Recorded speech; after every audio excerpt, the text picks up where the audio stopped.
Kami, ang nakapangyayaring sambayan ng Pilipino na humingi ng tulong sa makapangyarihang Diyos.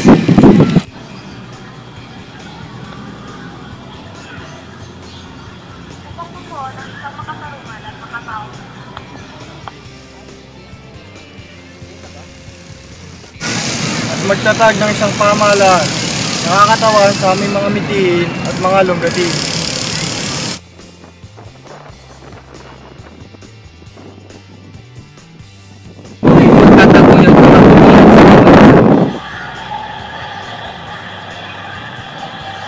Mangangalaga at magpapahanggan ng aming pamahalaan.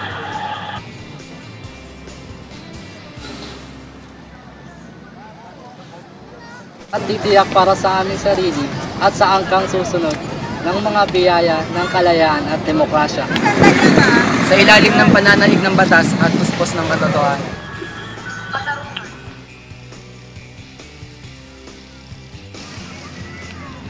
Kalayaan.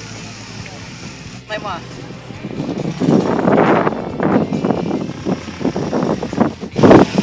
Ibig.